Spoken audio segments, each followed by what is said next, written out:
n'a jamais été confronté à un corps médical qu'on ne comprenait pas vraiment?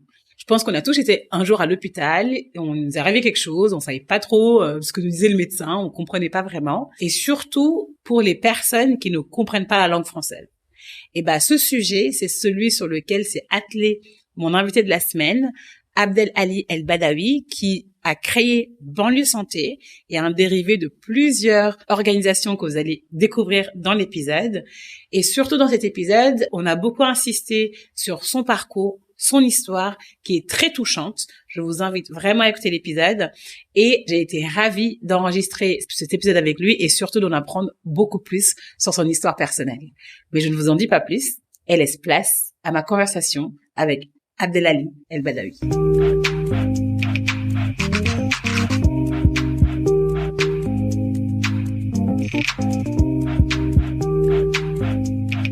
Hello. Hello. Comment ça va? Ça va très bien, merci. Écoute, je suis hyper contente de te recevoir là. Ça fait longtemps que je veux t'avoir sur le podcast, mais je sais pas, par les circonstances, par la vie. Mais nous y sommes. Parfait. Moi, je suis très, très heureux d'être ici et très content de pouvoir parler et pouvoir échanger sur nos sujets et de voir de quelle manière on peut avancer. Ouais, complètement. Alors, j'aimerais commencer par un événement qui a marqué ta vie, j'ai envie de dire, au fer rouge, sans jeu de mots. C'est ton accident que tu as eu quand t'étais plus jeune. Je sais pas à quel âge exactement. 6 ans à peu près. 6 ans. 6 ans, ouais. Est-ce que tu peux nous en dire un peu plus? Bien sûr. Je pense que c'est de là d'où vient beaucoup de choses qui expliquent ta vie, en fait. Ouais, bien sûr. Merci de commencer sur quelque chose de costaud. On n'y va jamais mollo. Non, mais c'est bien. Par où commencer? Donc moi, à l'âge de 6 ans, j'ai eu un accident un peu particulier. Donc j'habitais dans le Nord-Pas-de-Calais dans les années 80. Je suis né en 83. Et à l'âge de 6 ans, j'ai eu un accident domestique à la maison qui a fait que j'ai près de 70% de la surface de mon corps qui a été brûlé. Et donc du coup, cet accident a été facteur et vecteur de beaucoup de choses positives assez fortes. La première, c'est que la rencontre du regard de ma mère lors de l'accident. C'est-à-dire que ça a été vraiment particulier à ce moment-là où j'ai senti une forme d'impuissance chez sa mère et en même temps assez déstabilisant parce qu'à l'âge de 6 ans, t'es encore un enfant qui se construit, mais en même temps qui a marqué ma vie parce que je me rappelle de pas grand-chose de ma vie si ce n'est ce moment-là en particulier. Okay. Qui a été vraiment déterminant même dans ce que je suis devenu aujourd'hui, la manière dont je vois les choses, le regard d'une forme d'impuissance, le regard d'incompréhension, le regard de se dire est-ce que mon fils va survivre pardon. Et puis à ce moment-là, elle était seule avec ma grande sœur, donc il y avait personne, il y avait pas mon père, il y avait pas mes frères, et avec mon petit frère qui avait à ce moment-là 3 ans. Et donc il y a une forme d'impuissance et de laisser se dire qu'est-ce qui s'est passé, cette non-vigilance à ce moment-là qui a fait que il a eu cet accident, puis ce regard de culpabilisation et d'incompréhension et de vraiment se dire de perdre ses moyens et je pense que dans tout ce moment-là, déjà le choc était tel que je ne pleurais pas.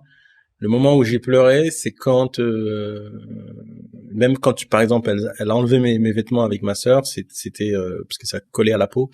Ça a été un moment tellement pour moi en fait j'avais pas de douleur. Le seul moment où j'ai commencé à paniquer et que j'ai pleuré, c'est quand les pompiers et le SAMU sont venus pour une raison assez particulière, c'était moi, je suis issu d'une culture qui est le Maroc. On est berbère, on est du sud, et donc la particularité de l'uniforme, c'est le respect. Mais en même temps, il y a aussi une forme de peur de l'uniforme. Tu vois, la police, on a peur de. Tu vois, c'est ce truc qu'on nous a inculqué très petit. L'autorité, attention à ça, et ça m'a fait peur et ça m'a vraiment fait paniquer quand ils sont arrivés chez moi. Parce que tu t'es dit qu'il y a un truc, quoi. J'ai fait quelque chose. C'est pas, il se passe quelque chose. J'ai fait quelque chose. Il y a une forme de culpabilité, tu vois. Et c'est là où j'ai pleuré, c'est là où, et voilà. Et donc, voilà, ça a été, je dirais, quelque chose qui m'a ancré. Ouais. Ouais. Écoutez, à l'hôpital, combien de temps ça a pris? Parce que ça c'est quand même brûlé à 70 degrés, c'est énorme, en fait, hein.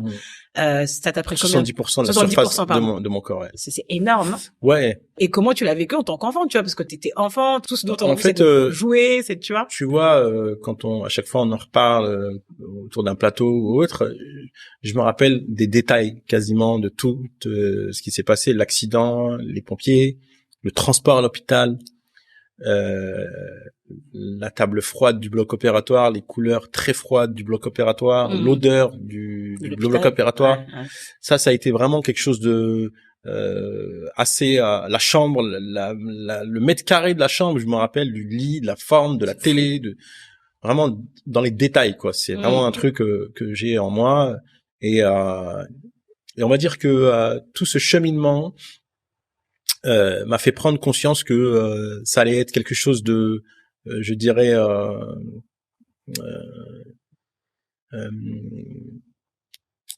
hyper transformateur pour ma personne. Et au fil de l'eau, j'ai grandi avec ça. Ça. J'ai même grandi par la suite quand je suis sorti de l'hôpital, après les greffes, après l'hospitalisation, quand j'étais à l'école, des moqueries, quand on allait à la piscine, puisque la couleur de ma peau est complètement différente des autres. Et on sentait la différence, tu vois, que je pouvais avoir aux autres, cette forme de rejet parfois à la piscine, etc. Mais pour le coup, j'ai plutôt forgé un caractère de j'en veux à personne, en fait, tu vois. C'était vraiment de se dire, même si demain il y a eu cet accident, même si demain on peut moquer ma peau, j'avais plutôt un esprit de pardon, tu vois, et d'avancer, tu vois. Ça a été vraiment plutôt mon truc, quoi. Ouais. Je demande souvent aux gens quand ils étaient plus jeunes quels étaient leurs rêves, qu'est-ce qu'ils voulaient devenir. Toi, par exemple, à partir de, je sais pas s'il y a un avant ou un après, est-ce qu'il y a eu ça? Est-ce que ce dont tu rêvais avant, si tu te souviens, 6 ans c'est quand même tôt, est-ce que c'est ce dont tu as rêvé après, ou est-ce que ça a changé? Je pense pas qu'il y ait eu un avant, parce que j'étais pas encore construit pour ça, mais l'accident a construit littéralement mon état d'esprit. Finalement, après l'hospitalisation, moi, mon seul objectif, c'était de devenir médecin. Ouais. Pour plein de raisons. Parce que la prise en charge, l'hôpital, les semaines d'hospitalisation, tout ce concept qu'on peut avoir, c'est le côté médical qui t'amène à prendre conscience que, en fait, si des gens étaient utiles à toi, il faut que demain toi tu le sois, quoi. Donc ça a été plutôt révélateur de beaucoup de choses, de devenir médecin. Donc je suis pas devenu médecin. Presque. Et puis au fil de l'eau, de me dire que j'avais une approche très intuitive de l'humain, qui me rapprochait beaucoup plus de la santé. Voilà. Et ça vient d'où d'après toi, cette intuition que tu as de l'humain, comme tu le dis? Pas forcément de mon accident, mais de l'éducation de mes parents. Ça a été très très formateur, et en même temps, je dirais quelque chose de particulier, parce que mes parents sont illettrés analphabètes, deux, ils viennent du sud du Maroc, ils sont d'origine berbère. Ils viennent d'un village où il y a rien, il y avait pas d'électricité, pas d'eau, et encore aujourd'hui on a encore des difficultés en 2023. Et en même temps, il y avait cette forme de très pudique d'honorer nos anciens et nos aînés, parce que ils ont tellement fait pour nous. Ils viennent de loin, ils ont quitté leur famille du jour au lendemain, ils savaient ni lire ni écrire ni parler la langue dans laquelle ils allaient, dans le pays dans lequel ils allaient, mais ils avaient une forme de dignité. Donc dans ce que aujourd'hui, je les remercie pour ça. Je les remercie, même quand parfois ils étaient durs avec nous. En fait, je les remercie parce qu'il fallait qu'ils soient durs avec nous. Et quelles valeurs justement que t'ont transmis tes parents, que tu gardes aujourd'hui, et qui ont forgé la personne que tu es aujourd'hui? Si tu devais en citer deux, ça serait lesquels, par exemple? Vraiment deux, parce qu'il y en a beaucoup, mais sinon, quand même 2. 4, 5. Je te facilite la tâche. Non, je pense que la première valeur qu'ils nous ont inculquée, c'est l'amour pour soi et les autres. Ça a toujours été quelque chose qui nous a drivé. Le respect d'autrui, quel qu'il soit, d'où il vient, peu importe ce qu'il est, peu importe sa personne. Ça a été vraiment quelque chose qu'ils nous ont inculqué. Et puis, je dirais une forme de solidarité commune qui est pas juste familiale, mais qui est aussi extra-familiale. C'est qui dépasse, voilà, le voisinage, la société de manière globale, le respect pour autrui, le respect pour beaucoup de choses. Donc ça a été très très forgeur. Et du coup, ensuite, quand tu as grandi, tu te disais que tu voulais devenir médecin. Comment ça s'est passé? Quels ont été les choix que tu as faits pour en arriver à un moment donné, tu es devenu sportif de haut niveau. Parlons-en. Ouais, il y a eu une succession de choses qui, pour beaucoup, quand ils les entendent, ils estiment que c'est une succession d'échecs. Moi, j'ai toujours dit que c'était une succession de réussites. Pas avoir de bac, c'est une succession de réussites. Et après, je vais y mettre des guillemets parce que ça veut pas dire qu'il faut inciter les jeunes à ne pas aller à l'école. C'est pas parce que tu vis un moment délicat et difficile dans ta vie que tu n'y arriveras pas. Et je crois que plutôt que de dire cela, c'est de dire plutôt que de vivre une forme d'échec autour d'un diplôme ou autre, se servir de cela pour comprendre ce qui t'a amené à cela et travailler sur ça pour réussir à transformer cela. Et puis après... et ça, comment tu l'as fait, justement? Je pense que c'est déjà le fait d'avoir cette transmission de l'éducation, de jamais baisser les bras, de toujours continuer à avoir cette forme d'espoir, tu vois. Ça a été aussi très forgeur dans ma vie, dans mon parcours personnel. Et en fait, quand on me disait que c'était pas possible, moi je disais le contraire. Tu vois, les médecins disaient à mes parents, votre fils pour faire du sport ça va être très compliqué parce que le fait d'avoir été brûlé, t'as une rétractation, c'est la peau qui s'est exactement. Et du coup, l'élasticité est très compliquée. Pour moi, c'est très difficile. Par exemple, à genoux, j'ai beaucoup de mal à rester à genoux longtemps. Au bout de 5 secondes, je commence à perdre patience parce que je sens la peau qui tire. Et in fine, mon parcours de sportif, j'en suis plutôt fier. J'ai été en équipe de France, j'ai fait les championnats du monde, championnat d'Europe de cross-country, athlétisme, fond et demi-fond. Et même quand ma carrière s'est arrêtée parce que j'ai été blessé et que en réalité la Fédé, elle m'a lâché, la fédération. À ce moment-là, j'avais un sponsor et qui m'a lâché aussi. Pourquoi? Parce que tu avais une blessure? Ouais, la blessure, et puis elle est déjà restée très longtemps, presque quasi 1 an et demi. Ça a été une blessure physique et morale parce que j'étais même en situation de dépression. Mais comme tu le sais, dans nos origines, la dépression, c'est pas quelque chose qu'on nomme. Ouais. Et donc il y avait une forme de à ce moment-là je dirais je vivais une forme d'injustice de tous ces réussites en fait. C'est pas ces échecs, c'est de ces réussites. Mais je suis désolée. Juste ce moment-là, du coup, où t'es pas bien, est-ce que tu en fais part à ton entourage ou que c'est un truc que tu vis seul? Ça m'intéresse justement, comme tu dis, dans nos origines, on le dit pas.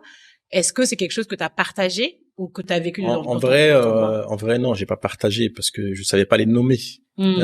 J'avais, avec le recul, a fait aujourd'hui que je sais ce que c'était. Tu mets des mots dessus, mais dans l'instant T, je mets pas de mots parce que je comprends pas moi-même, tu vois. Et donc tu te fais pas aider, tu te fais pas accompagner, tu vas pas aller voir les personnes qu'il faut, mais tu vis avec ça et soit tu te construis par toi-même, mais tu te construis bien, et en tout cas tu essaies de dépasser ça. Et donc c'était aussi peut-être ce moment difficile, un moment de dépassement pour moi, tu vois, de comprendre que je pouvais en réalité peut-être chercher au fond de moi la solution. Et c'est ce que j'ai fait, tu vois. Ce que j'ai fait. À côté de ça, parallèlement au sport de haut niveau, j'avais un échappatoire, c'est que à l'âge de 16 ans et demi, j'ai eu l'opportunité de faire un stage d'homme de ménage, d'agent de service hospitalier à l'hôpital. Et Vincent, un cadre de santé à qui je rends hommage, m'a ouvert les portes de son service de chirurgie pour faire 2 semaines, et finalement je suis resté 7 ans à l'hôpital en tant qu'homme de ménage, et j'ai fait tous les petits boulots de l'hôpital sans rechigner. Et pourtant tout le monde me disait mais arrête ce boulot, il est trop dur pour toi, ça sert à rien, il n'y a pas d'avenir et tout. Mais en fait, moi, j'étais pas parti sur l'esprit de y a pas d'avenir, c'est que je me sentais très utile là-bas. Et je me sentais considéré par le patient, respecté. Il y avait une forme de beaucoup de choses où la société, elle fait pas attention, qui sont des valeurs pour moi immatérielles, tu vois. Et j'ai comme exemple ma première rencontre qui a aussi changé un peu mon parcours scolaire, ma trajectoire, parce que j'ai pas de bac, pas de brevet. C'est que je rentre dans une chambre et je fais la rencontre d'une patiente, et j'en parle souvent en plateau, Marie-Antoinette, qui a près de 80 ans, et puis c'était un dimanche matin, et il était 8 heures, j'avais mon petit balai à franges. Alors souvent les gens sourient dans les plateaux, parce que quand je parle d'un balai à franges, les gens disent waouh, c'était il y a longtemps. Balai à franges, c'était ma référence, tu vois. Et la rencontre, elle était fortuite. Je rentre dans la chambre et je fais la désinfection de la chambre, et en fait je la regarde dans les yeux et je vois qu'il y a une forme de tristesse, tu vois, un regard figé. Et ce regard figé m'a amené à poser la question suivante: est-ce que vous avez besoin de quelque chose? Et en fait elle me dit non, mon fils, tu m'as tout donné. Et là je dis waouh, qu'est-ce que je lui ai donné? Pourtant j'ai pas fait de geste. Je lui pose la question: mais qu'est-ce que je vous ai donné? Et elle me dit la chose qu'on m'avait pas donnée depuis très longtemps, un sourire. L'attention, ouais. Et ça a été pour moi un déclencheur, que la notion immatérielle, elle est plus puissante que la notion matérielle. On peut venir avec l'argent qu'on veut, le pouvoir qu'on veut. Pour moi, les gens les plus vulnérables, ils n'ont pas besoin de ça. Ils ont besoin d'abord d'une écoute, d'une attention particulière, d'une douceur particulière, et ça, c'est de considération. Et en fait, aujourd'hui, le système te broie tellement que ces valeurs humaines, ces valeurs humanistes, ces valeurs immatérielles, on les cache, on les met pas en valeur, on les écrase sous prétexte que c'est pas très smart de faire ça. Alors que moi, je pars du principe que c'est ça qui nous amène à l'espoir de pouvoir changer ce monde, tu vois. En tout cas, améliorer ce monde, les conditions de vie de celles et ceux qui sont les plus vulnérables, peu importe où ils sont, peu importe dans quelle géographie du monde. Ouais, complètement. Et à quel moment tu deviens infirmier dans tout Alors, ça? en 2007, je passe le concours d'infirmier. Et qu'est-ce qui t'a poussé à le faire? Parce que du coup, t'es dans 7 ans de ménage m'ont amené à comprendre beaucoup de choses. Quand tu rentres dans la chambre et que tu restes 15-20 minutes, qui est quasiment, je dirais pratiquement à ce moment-là 10 fois le temps du médecin chez un patient, ça a été assez constructif pour moi. Les rencontres humaines, la dimension de, en fait, quand la visite du médecin a été faite, je restais parfois dans la chambre pour écouter ce qui se passait. Je crois que cette forme de curiosité a été pour moi un vecteur hyper puissant, tu vois, parce que en écoutant, c'était une façon de comprendre ce qui pouvait se passer et ce qui pouvait être comme besoin pour le patient, tu vois. Et je me rendais compte que quasiment 90% des patients, si ce n'est 99%, quand le médecin sortait, ils avaient absolument rien compris de ce que le médecin avait expliqué, même pour certains qui savaient lire et écrire, tu vois, et qui comprenaient ce que le médecin pouvait expliquer. Il y avait une forme de le patient ne pouvait pas s'approprier le discours et le mettre en application à son domicile. Et ça m'avait marqué parce que souvent on revenait, les mêmes patients revenaient à l'hôpital pour plusieurs hospitalisations dans l'année, ce qu'on appelle l'hospitalisation itérative. Et donc à un moment donné, ça m'a très marqué, parce que je comprends pas qu'un patient il revienne plusieurs fois alors qu'on lui a donné le traitement qu'il faut. C'était pour moi une forme de quelque chose d'illogique.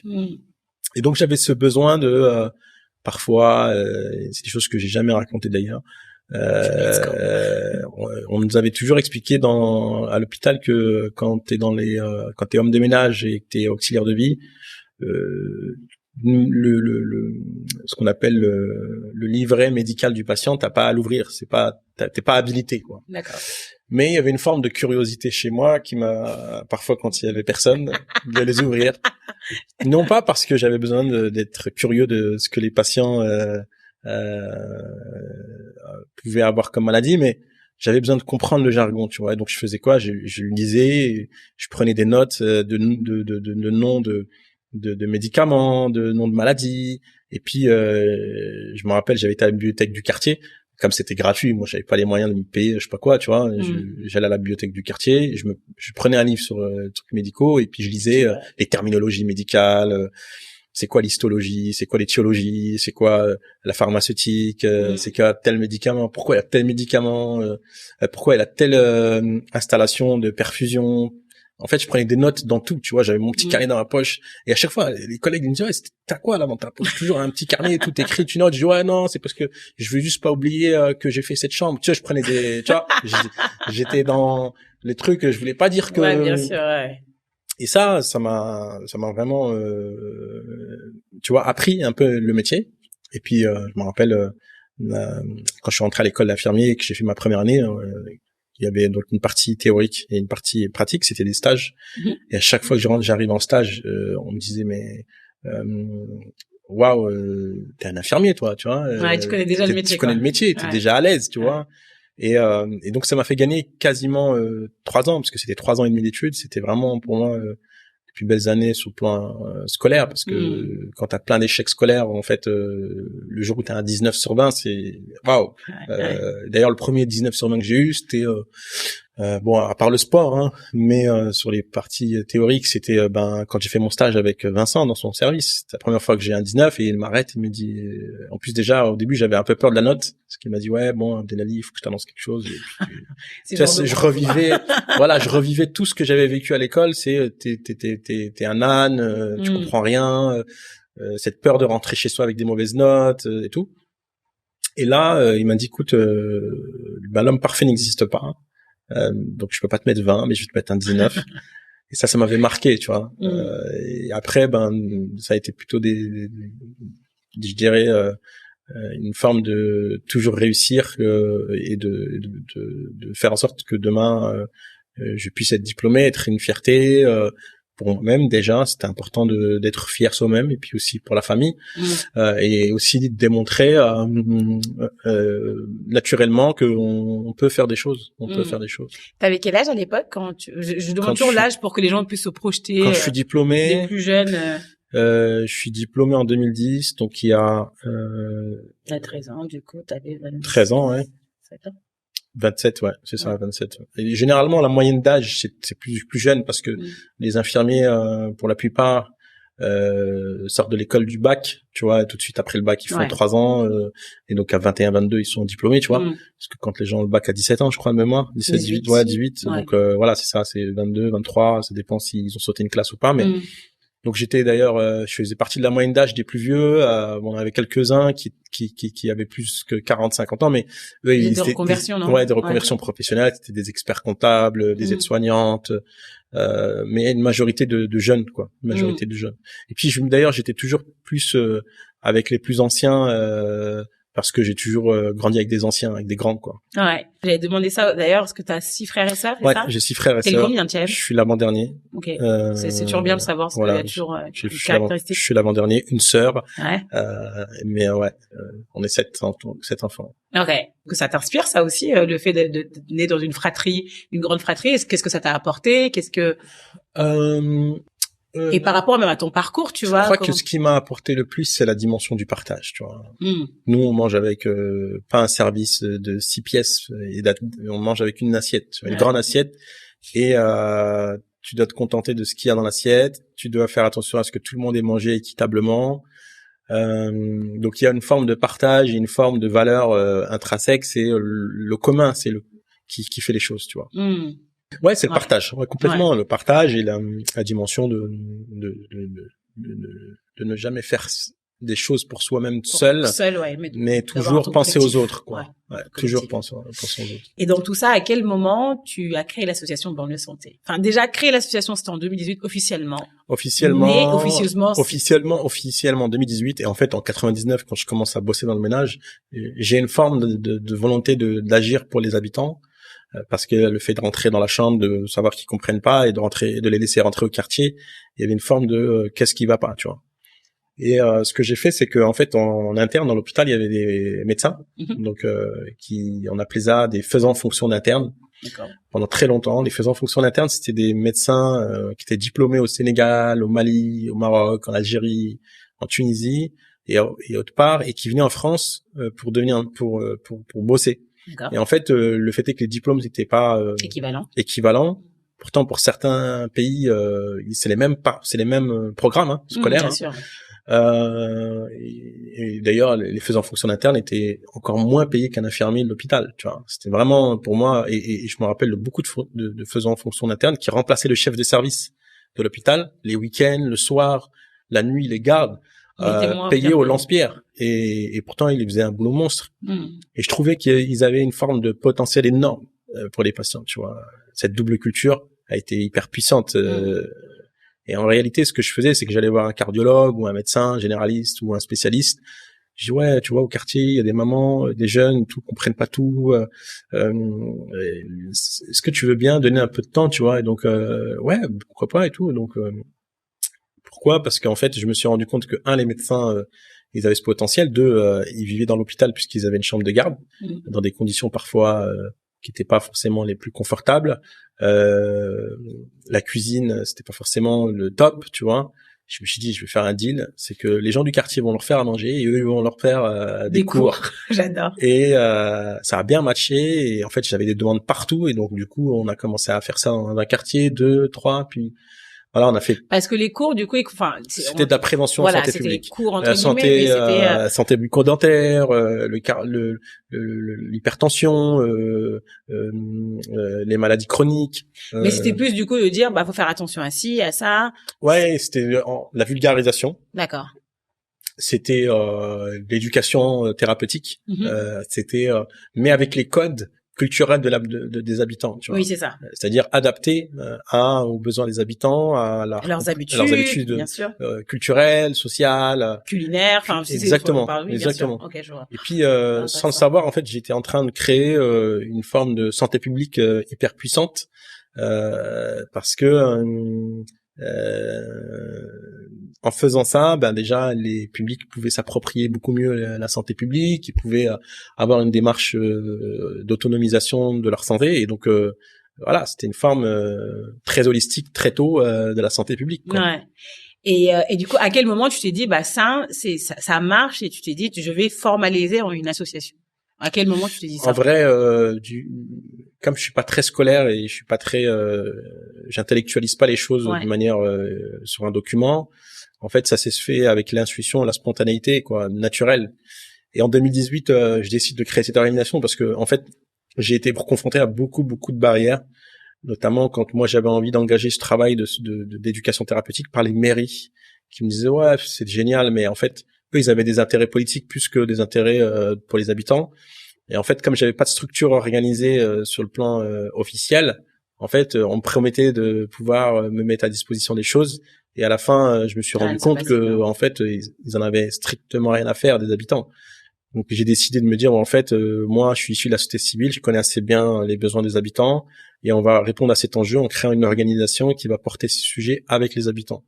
Donc, il y avait cette dimension de transformer tout le savoir-faire depuis 20 ans, maintenant plus de 20 ans, en créant une organisation qui va être une organisation à l'image du besoin des habitants, sans oublier la dimension des politiques publiques, tu vois. Et en fait, l'idée, c'était de dire comment on recrée une nouvelle forme de politique publique qui soit adaptée aux besoins des habitants. Et ta banlieue santé, du coup, qui est le nom qu'on connaît le plus, j'ai envie de dire, mais après, t'as fait plein de déclinaisons. Complètement. Banlieue droit, banlieue climat, banlieue school, banlieue sport. Ça. Banlieue food. Tu vois, on t'arrête plus. Pourquoi ces déclinaisons et comment tu fais pour gérer tout ça, tout simplement? Pourquoi ces déclinaisons? Partie de ce constat que la santé est l'économie de la vie. La santé, il faut l'avoir de manière holistique, c'est-à-dire qu'il faut prendre en compte l'ensemble des déterminants sociaux de santé. La définition de l'OMS qui dit la santé n'est pas uniquement l'absence de symptômes et de maladies, mais la santé est un état de bien-être social, mental et physique. Donc, pour exemple, un logement dans de bonnes conditions, c'est la santé publique. L'éducation, c'est de la santé, la culture, le sport, le bien manger, l'emploi, la formation, sont des déterminants sociaux de santé. Bien sûr. Et je me suis dit, cette dimension d'itération, d'hospitalisation, c'est parce qu'on n'a pas pris la santé au sens holistique. Et en fait, ça s'est vraiment accéléré quand je suis devenu infirmier parce que j'ai bossé dans plusieurs services, en réanimation, en unité de soins intensifs, en pédiatrie, en psychiatrie, en maison de retraite et tout. Et j'avais ce besoin de comprendre qu'est-ce qui se passait au domicile des patients. Et donc, en faisant du libéral pendant près de 8 ans, je me suis rendu compte qu'en toquant en porte, et que la possibilité de rentrer dans le cercle privé du patient m'amenait à comprendre que, en réalité, c'est pas une question tout simplement de traitement et de maladie. C'est parce qu'en fait, les gens, ils ont du mal à payer leur loyer, ils ont du mal à manger, ils ont du mal à aménager leur logement, à trouver un emploi. Et en fait, ce qui fait qu'on a beaucoup de patients en angle mort et qui sont sortis des politiques publiques. Donc il y avait ce dimensionnement, comment on les remet dans le droit commun, tu vois. Comment on arrive à remettre une dimension de santé publique et de politique publique pour les habitants, avec les habitants. Avec cette autonomisation, cette dignité, ce respect pour les gens, parce que ce qu'il faut pas oublier, c'est que dans une action sociale et associative, on peut hyper vulnérabiliser les gens. C'est-à-dire que si tu viens en disant, en fait, moi je donne à manger tous les jours à mon public, et que il est pas formé, il est pas outillé, il est pas dans une capacité d'autonomisation. Le jour où tu quittes la maison, tu quittes le lieu où toi il est, tu laisses dans une forme d'inconfort et d'hyper vulnérabilisation. Donc moi, il y avait ce dimensionnement de comment on arrive à ne pas hyper vulnérabiliser, redonner de la dignité, et puis surtout informer et leur donner les bases de la compréhension.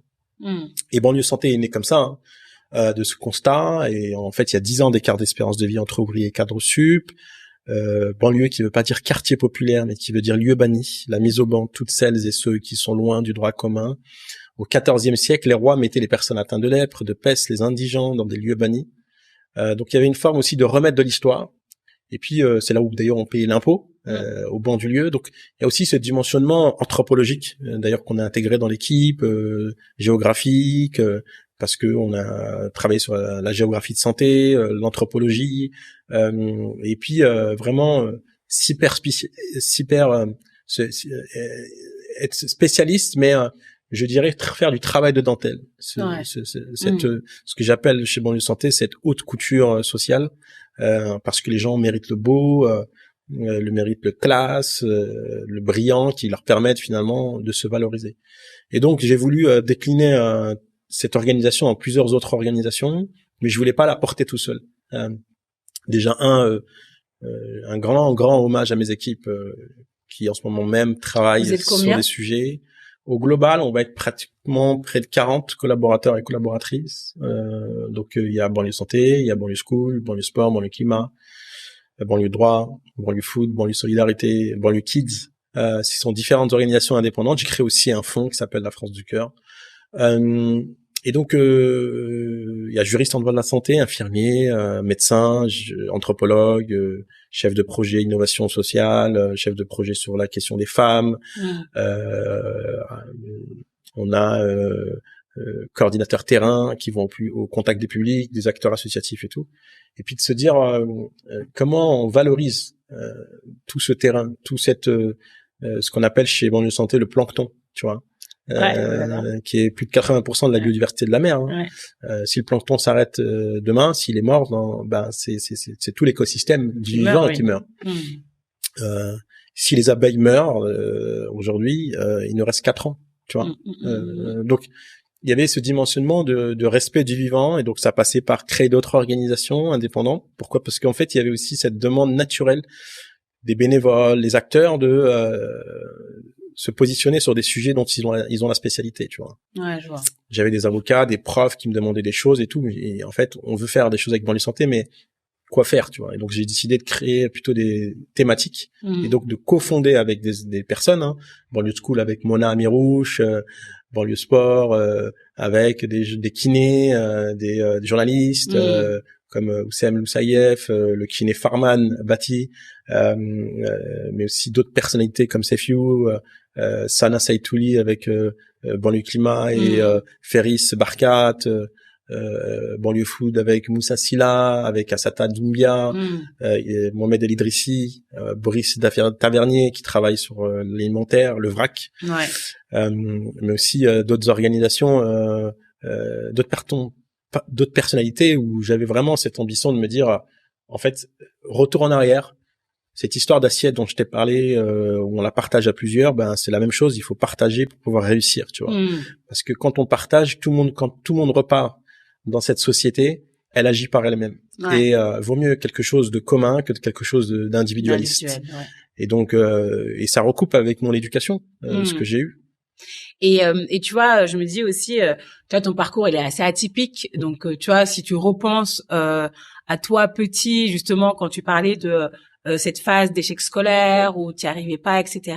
Et aujourd'hui, là où tu es, qu'est-ce que tu dirais à des personnes qui sont dans cette phase de toi avant? Enfin, c'est pas pour leur donner de l'espoir, mais qu'est-ce qui a fait que ça a marché pour toi, on va dire?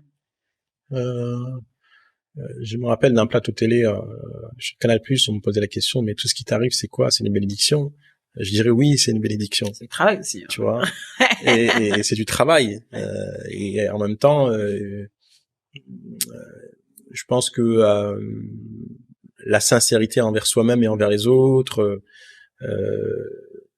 mais aussi une forme de rigueur. Et donc, je pense aussi le fait d'avoir été sportif de haut niveau, ça m'a beaucoup cadré à bosser dur matin et soir, vraiment sur ces sujets, et en étant passionné par ce qu'on fait, sans être non plus le double tranchant de la passion, c'est qu'on en tombe amoureux et après on devient esclave de cette passion. Bien sûr.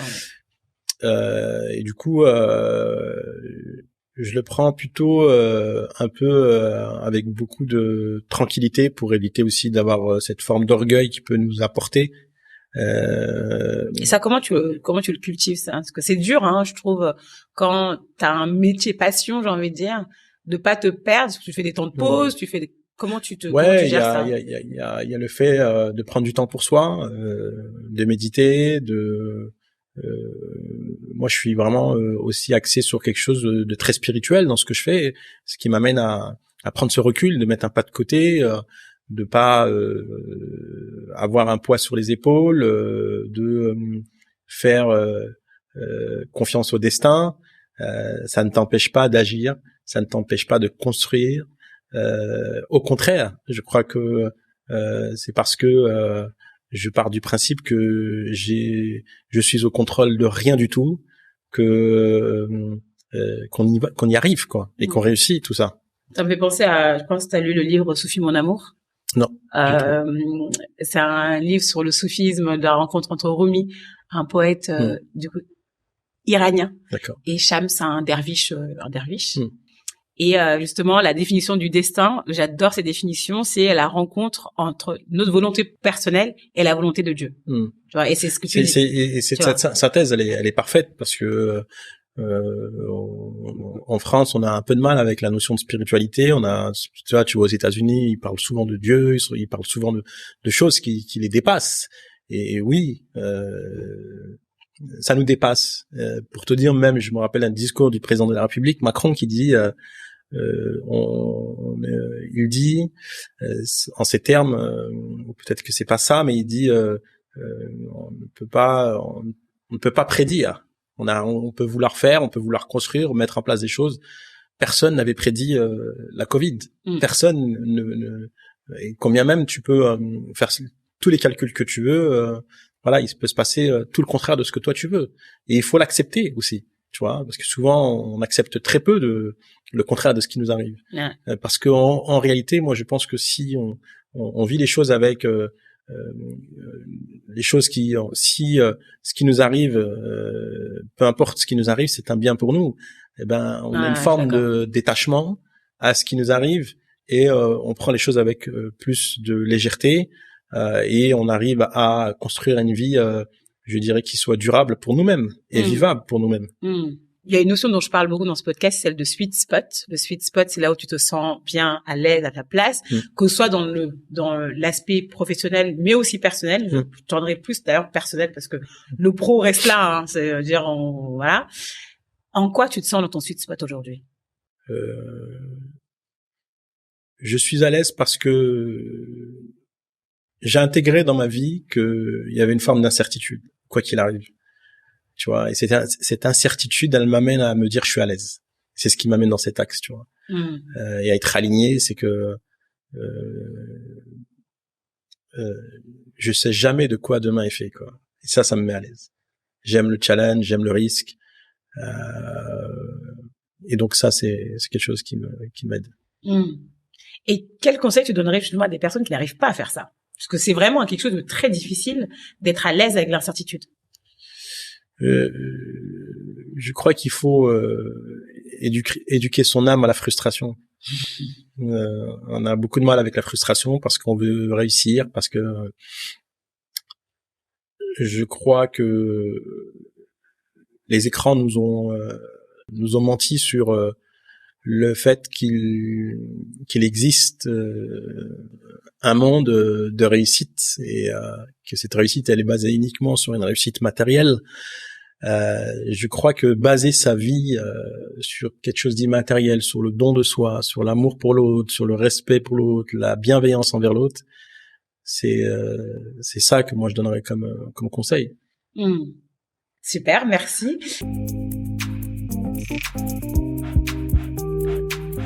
Je vais passer rapidement sur les questions usuelles du podcast. Ouais, la première, c'est quelle est ta plus grande peur dans la vie et comment tu fais pour la surmonter? Plus grande peur de ne pas avoir fait ce qu'il faut pour être utile aux gens. Vraiment, je pense que ça me fait peur de me dire que ce que j'ai fait ou ce que je fais n'est pas utile et donc pour moi c'est quasiment ce qui me porte au quotidien, hein, c'est de me dire est-ce que ce qu'on fait est utile aux gens. Et comment tu sens que c'est utile?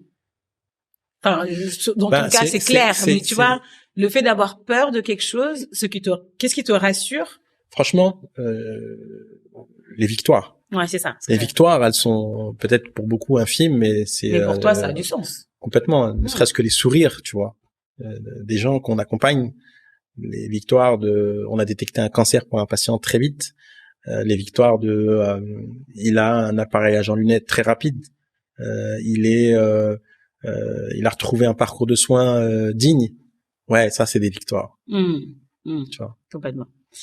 Quelle est la leçon de vie que tu as pris le plus de temps à apprendre? La leçon de vie que j'ai eu du temps à apprendre. Que tu as pris le plus de temps à apprendre. Je crois que c'est d'accepter que j'ai des défauts. Tu vois, ça a été. C'est vrai. Ouais, je te jure, c'est. En fait, il y a l'orgueil qui t'amène à croire que t'as pas de défauts, mais en fait, t'es plein de défauts, quoi. Et comment tu t'en es rendu compte? Est-ce que ça? En fait, je m'en suis rendu compte le moment où j'ai compris que si je voulais faire avancer le projet, il faut que j'accepte d'avoir des défauts. Ok. Et ça m'a amené à comprendre que voilà. Et la deuxième chose, c'est peut-être le fait d'avoir des enfants, tu vois. Ouais. Parce qu'ils ont une spontanéité, parce que mes enfants ont cette nature de dire les choses sans filtre. Et du coup, j'apprends beaucoup d'eux. Donc ça m'a beaucoup amené à cela. Et une fois parce que du coup, c'est vaincre l'ego. En fait. Ouais, vaincre l'ego, puis dompter son âme, et puis accepter que l'autre en face, il te dise tes vérités. Souvent, on accepte très peu les vérités. Donc moi, j'ai appris de plus en plus à écouter. D'ailleurs, c'est une punchline de mes parents. T'as 2 oreilles pour écouter et une bouche pour parler. Donc on doit prendre plus le temps d'écouter. D'ailleurs, c'est ce que je dis en général en séminaire, c'est que si la société va mal, c'est parce qu'on n'écoute plus. Bien sûr. On prend plus le temps d'écouter les gens. Et quand je dis écouter, c'est pas juste la présence physique, c'est la profondeur de l'écoute. Et les gens en face, en fait, on est tous des patients. Et le patient, il a besoin de temps. C'est 50% de la prise en charge du soin, tu vois. Est-ce que, le corps médical le fait quasiment pas. Quasiment après, pas. Par manque de temps, par manque de temps et vraiment à la décharge de mes confrères et mes consoeurs. Moi, je crois à des nouveaux métiers. Ce métier de l'écoute, tu vois, qui sont un peu un métier, je dirais, entre les deux. Entre le patient et entre le médecin, pour pouvoir faire cette transcription et faire avancer les gens. Et d'ailleurs, c'est ce qu'on fait au travers de nos différents dispositifs qu'on a créés. Quel est le meilleur conseil qu'on t'ait donné? Le meilleur conseil qu'on m'ait donné, d'accepter qu'on te dise non. Ça a été un meilleur conseil parce que, en vrai, ce conseil-là, au début, quand tu l'entends pas, quand on te dit non, t'es très frustré. Mais j'ai compris que le non était un oui, en fait. Et ça a été un vrai conseil. C'est-à-dire, le non est un oui? Le non, ça veut pas dire que tu dois te résigner à ne pas faire. C'est faire différemment, autrement, et on ferme la porte, tu vas par la fenêtre. Exactement. Ouais, complètement. Que veut dire l'amour pour toi? L'amour. Vaste mot. Ouais, un vaste mot et qui a beaucoup de signification dans mon quotidien, tu vois. Tu ne peux pas faire ce que tu fais si tu n'as pas d'amour pour les autres. Et c'est ce que je vis au quotidien, c'est-à-dire que ne serait-ce que de faire un geste qui est le sourire à quelqu'un, moi je le fais parce que j'ai de l'amour pour les gens. Même si j'ai en face de moi quelqu'un qui est cruel et qui est détestable, je pars du principe qu'il a dans son cœur, il doit y avoir de l'amour. Et c'est ça que je vais chercher comme lumière, tu vois. Et donc l'amour, il dit plein de choses. L'amour pour ses parents, ses enfants, son épouse, pour la société de manière globale, pour son époux. Ouais, c'est ça l'amour. Et quand est-ce que tu t'es senti libre pour la première fois? Vaste question. Ouais, on n'est jamais libre, en vrai. Hein. Enfin, c'est marrant parce que d'autres vont dire j'ai toujours été. Je vais te dire quand j'ai décidé en 2018 de lancer cette organisation et j'ai dit en fait je vais pas lancer une organisation, je vais être toute ma vie en vacances. C'est ça ma forme de liberté. Ouais.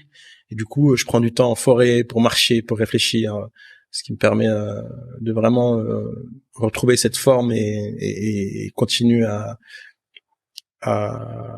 faire ce qu'on fait avec en fait on est des marathoniens, tu vois, on n'est pas des sprinteurs. Carrément, je vois. Quelle est la réussite pour toi? Qu'est-ce que ça voudrait dire une vie réussie pour toi? Une vie réussie c'est de ne détester personne. Ça c'est une vie réussie. C'est d'ailleurs quelque chose que je travaille au quotidien, c'est-à-dire que même quand on me fait du tort, je dois pas intégrer dans mon esprit que je la déteste. C'est juste qu'elle a pas compris mon amour que j'ai pour elle ou pour lui, tu vois. Alors, c'est ça une vie réussie. C'est beau. Est-ce que tu aurais une ressource que tu aimerais nous partager? Je sais pas, un podcast, un livre, quelque chose que tu aimerais laisser là, qui t'a inspiré et que tu penses que ça pourrait être utile pour les auditeurs et moi-même. Si, je dois avoir quelque chose, c'est que je remercie mes parents. C'est ça que je peux laisser. Merci de ce que je suis devenu, merci de ce que vous êtes, d'où vous venez. On leur rendra jamais hommage, tu vois, assez hommage. On peut tout faire, tout ramener, ça marchera pas. Et ils ont été dignes, et je dirais même plus largement, ce que je vais laisser, c'est tout ce que nos aînés ont fait pour nous, de manière globale. Ils se sont battus pour nos droits. Ils se sont battus pour nos droits, et donc il faut qu'on continue à honorer cela. Super. Merci et à bientôt. À bientôt.